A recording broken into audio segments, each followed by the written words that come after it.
দুর্গাপুজো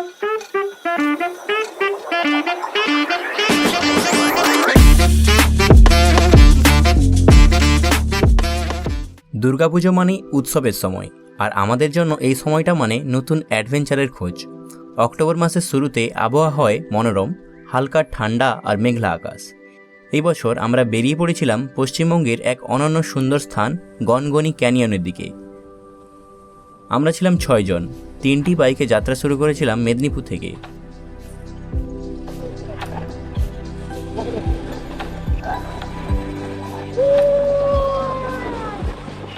সকালে হাওয়া ছিল ঠান্ডা আর মনের মধ্যে ছিল এক অদ্ভুত উত্তেজনা।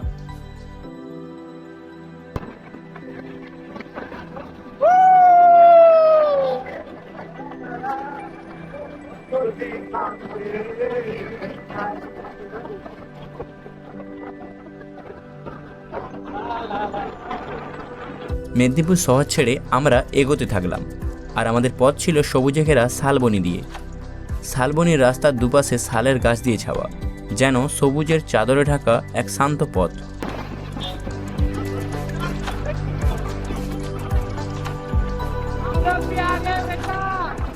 বাইক চালিয়ে চলতে চলতে শালের গাছ আর মাটির সুগন্ধ আমাদের মন ভরিয়ে দিচ্ছিল।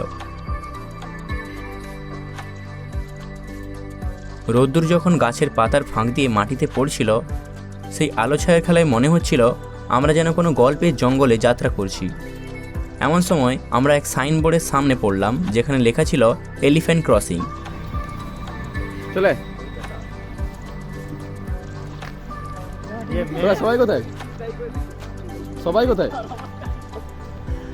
হ্যান্ডেল লক কর।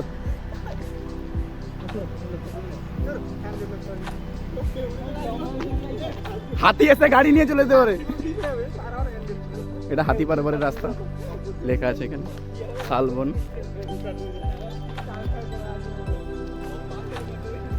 চারদিকে শাল গাছ। বিকাশ, কিছু বলার আছে নাকি? বিকাশ, বিকাশ বাবু, আপনার কি কিছু বলার আছে? বলুন, আপনি কিছু বলতে চান যদি। এই আমরা সবাই এসছি। কোথায় এসছি? এটা এসছি হাতি পারাপার রাস্তা। জায়গার নাম কি? আমরা যাবো গনগনি, নেক্সট ডেস্টিনেশন বিষ্ণুপুর। পুরো ফুল আমরা যাবো গনগনি, মিদনাপুর টু গনগনি, মাঝখানে শালবাগান। এখানে লেখা আছে হাতি পারাপারের রাস্তা, দেখাচ্ছি।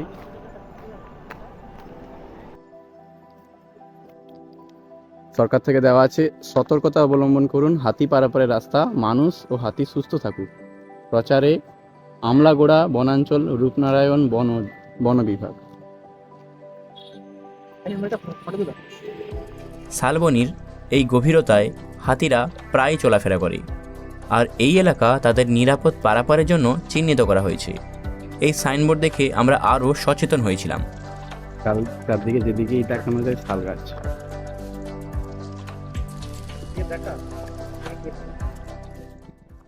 এই ছেলেটা, এই বাচ্চাটা আমাদের সাথে এসছে, যদি আমাদের সবার থেকে বড়, কিন্তু বাচ্চা, কিন্তু শিশু সুলভ আচরণ করে।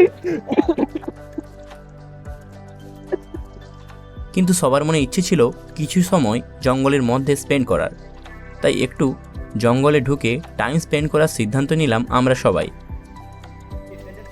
বিকাশ, কেমন লাগছে? খুবই মজা, খুবই আকর্ষণীয়। আমাদের এসছে, আমাদের সঙ্গে আমাদের প্রফেসর, একজন সাহিত্যিক মানুষ এসছেন। সাহিত্যিক ম্যাথমেটিশিয়ান। ইনি সেই অজিত দা। আচ্ছা, আপনি ব্যোমকেশ। আমি ব্যোমকেশ। তাহলে শার্লক হোমস আর ওয়াটসন কে?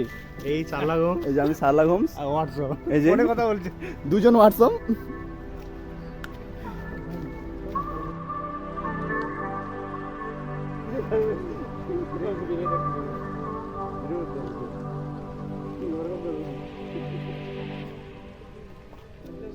অটোমেটিক করো না, অটোমেটিক।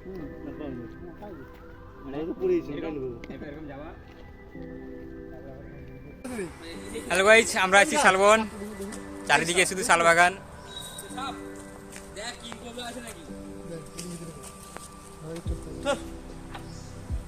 এখানে শুটিং চলছে, ভিডিও চলছে, আর একটু এখানে সাপ বেরিয়েছে। হ্যাঁ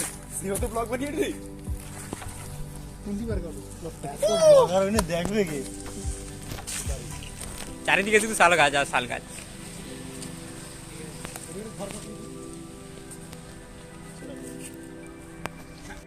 এই যে আমরা এসেছি শালবনি, যদিও এটা শালের জন্য বিখ্যাত, কিন্তু এখানে কিছু চশমাধারী হনুমানও পাওয়া যায়। এই দেখুন কাছে বসে আছে। কোথায় গেল কোথায় গেল রে হনুমানটা?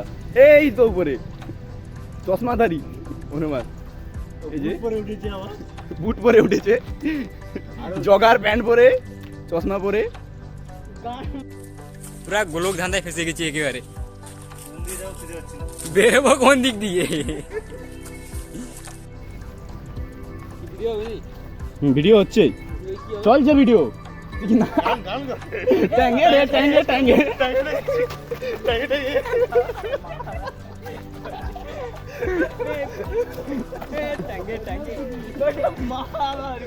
সবকিছু কিন্তু চ্যানেলে দেওয়া হবে। ট্যাঙ্গে ট্যাঙ্গে কর। এই তুই কি দেখাচ্ছিস ভাই? সবাই সেলফি তুলতে ব্যস্ত, আমাকে ডাকেনি।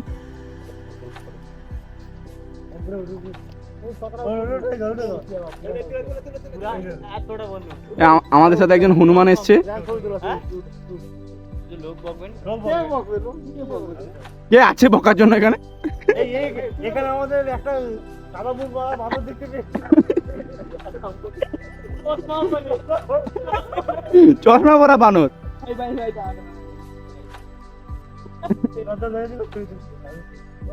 তারপর আবার চললাম আমাদের গন্তব্যের উদ্দেশ্যে।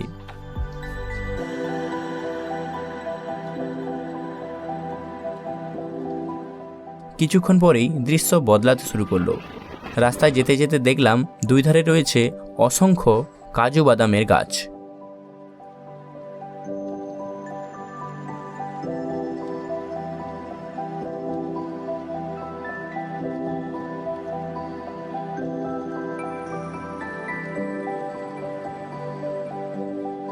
আমরা পৌঁছালাম আমাদের গন্তব্য গনগনি ক্যানিয়নের দিকে।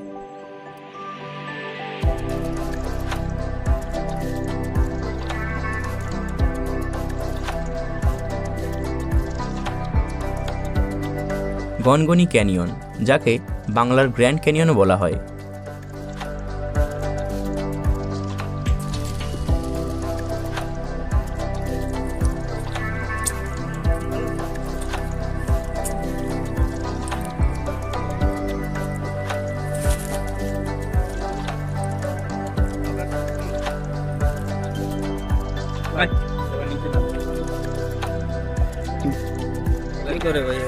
আর এটি হলো ক্যানিয়নের নিচে যাওয়ার রাস্তা। নিচে নামা খুবই সহজ মনে হলেও উপরে ওঠা অবশ্যই অনেক কষ্টদায়ক হবে।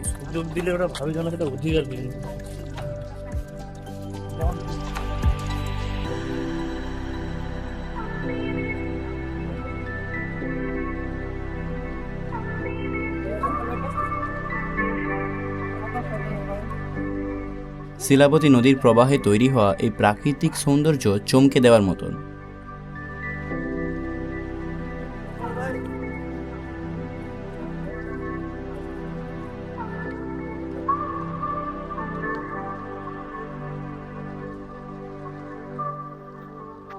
আমরা এসেছি খুবই রোদের সময় আসাটা খুবই কষ্টদায়ক।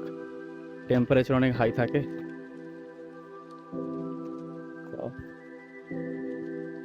গভীর খাদ আর উঁচু লাল মাটি দিয়ে তৈরি পাহাড় আমাদের সামনে এক অদ্ভুত সৌন্দর্যের গল্প বলছিল।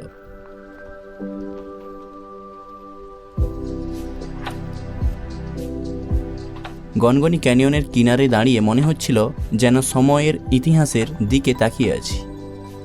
প্রকৃতির এই সৌন্দর্য সত্যি অসীম।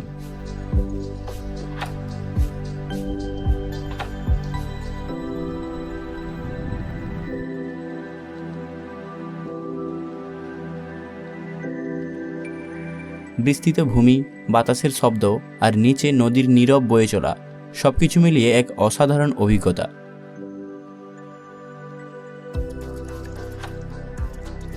মেদিনীপুর শহর থেকে 55 কিলোমিটার দূরে অবস্থিত পশ্চিম মেদিনীপুর জেলার গড়বেতা শহরের কাছে অবস্থিত বাংলার গ্র্যান্ড ক্যানিয়ন সত্যিই দেখার মতন।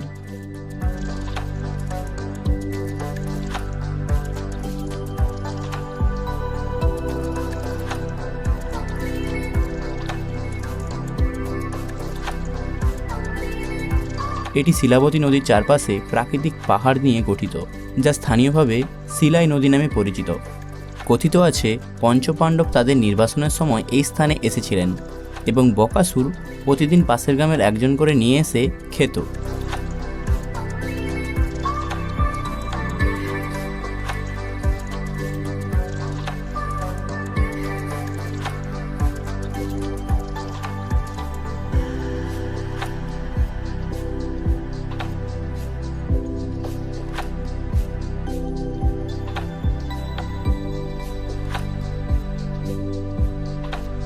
তোমার কিছু বলার আছে নাকি?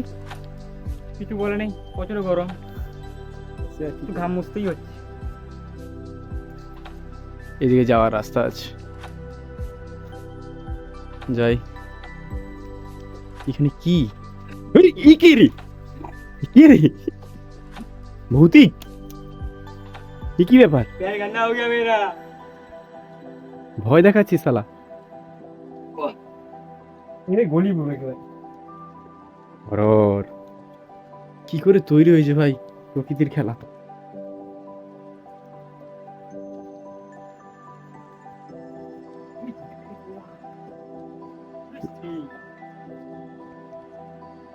Wow, exclusive.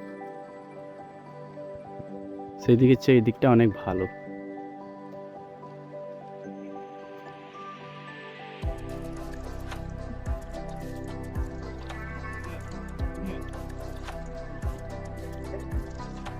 আরে ভাই পড়বি।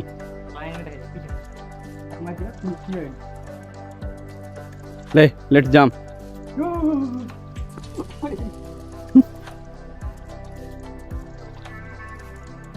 খুবই স্লিপারি রাস্তা।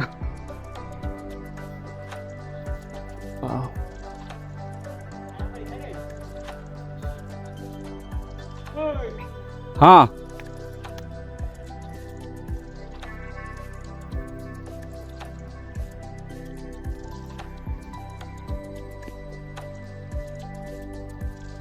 সেদিকে আছে প্রভাত।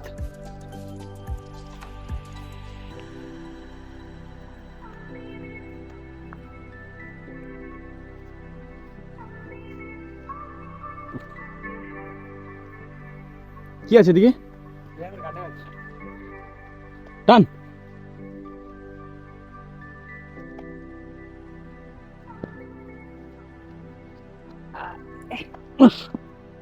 বাহ,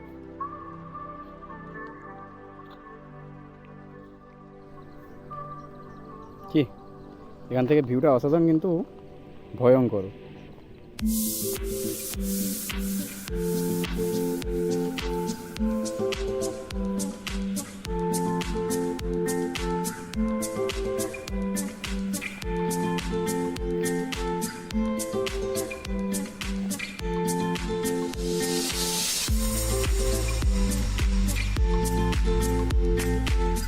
চলে উঠে আয়, হাত দে।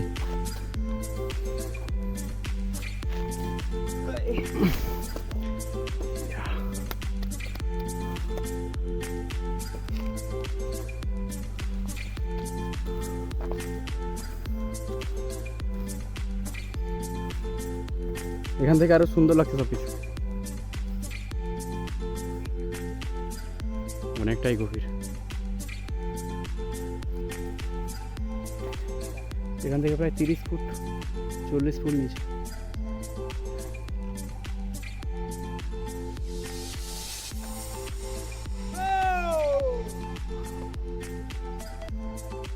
গাইস আমরা মাউন্ট এভারেস্টের চূড়ায় উঠে গেছি, দেখতে পাচ্ছ পুরো পুরো টপ পুরো উঠে গেছে। তুই এটা কি করেছিস রে? কার ব্লাশ করেছিস রে?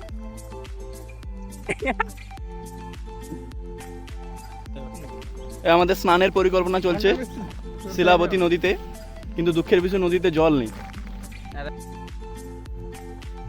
এখানে গিরিখাতের উপরে একটা মন্দির রয়েছে, দেখাচ্ছি।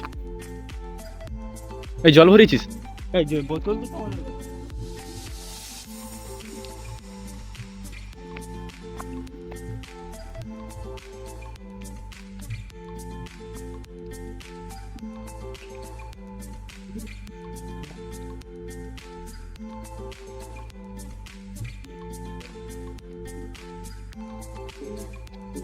এটা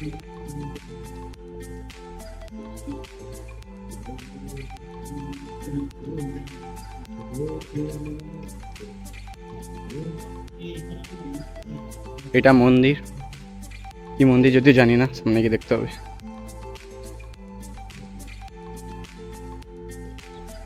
এটা তো শিব মন্দির, নন্দী মহারাজ সামনে। জয় মা ভবতারিণী, ভবতারিণী মন্দির, গড়বেতা।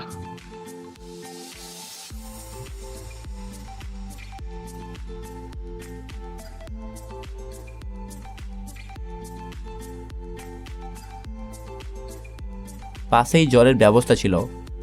সেখানে স্নান সেরে দুপুরের খাবারের জন্য গনগনি থেকে বেরিয়েই প্রথম হোটেলে খেতে বসি। আমাদের মধ্যে 3 জন মাছ ভাত এবং বাকি 3 জন বিরিয়ানির সাথে আমাদের দুপুরের আহার সারলাম। তারপর আবার বেরিয়ে পড়ি পরবর্তী গন্তব্য কর্ণগড় রানী শিরোমণি ফোর্টের উদ্দেশ্যে।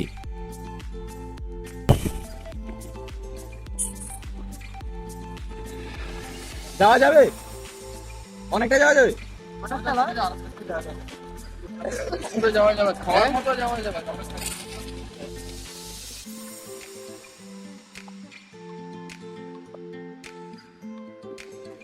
রাস্তা আছে তো, জঙ্গল মে মঙ্গল। রাস্তাতে আর গাড়ি চালাতে ভালো লাগছে না, চলো শালবনের ভেতর দিয়ে। हमको ले ले थोड़ा।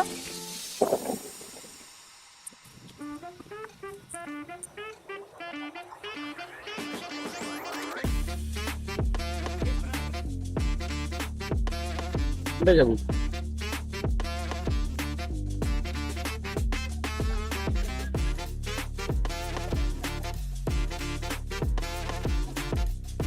কি প্রশ্ন বিকাশ? প্রশ্নটা গাছের এত উঁচুতে মাকড়সা কি করে বাসা করবে? চারিদিকে শালবাগান শালবাগান। শৃঙ্গে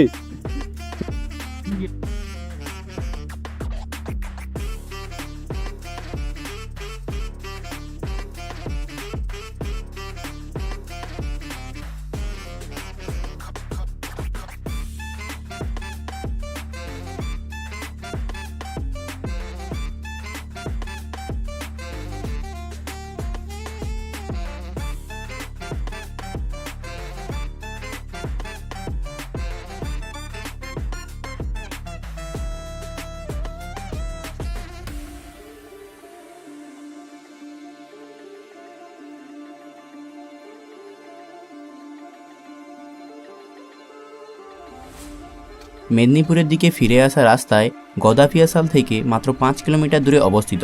দুর্গে প্রবেশের জন্য টিকিট মূল্য 10 টাকা। ধ্বংসাবশেষ দেখলেই বোঝা যায় কতটা পুরনো এই দুর্গ। রয়েছে মন্দিরও। এই দিকে একটা মন্দির আছে রে।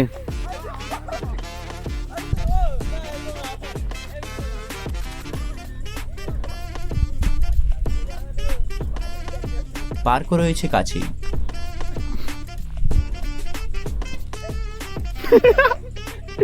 ভাই বাচ্চা বয়স।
এখানে রয়েছে একটি বড় পুকুর, যাকে ঘিরে আছে কয়েকটি কুটির।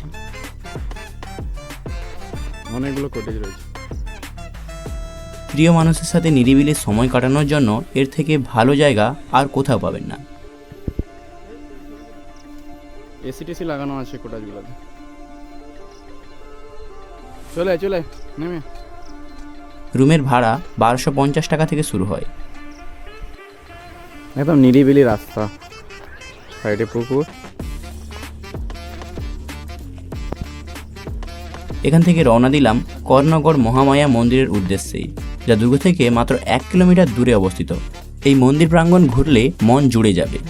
আমাদের হাতে সময় খুব কম থাকায় বেশি সময় সেখানে না কাটিয়ে মেদিনীপুরের দিকে রওনা দিলাম। এবং যেহেতু দুর্গাপুজোর সময় চলছিল, তাই মিদনাপুরে বেশ কিছু ঠাকুর দেখে বাড়ি ফিরলাম। দুর্গাপুজোর সময় যদি আপনি একটু অফবিট অ্যাডভেঞ্চার খুঁজেন, তাহলে গনগনি ক্যানিয়ন অবশ্যই আপনার লিস্টে থাকা উচিত।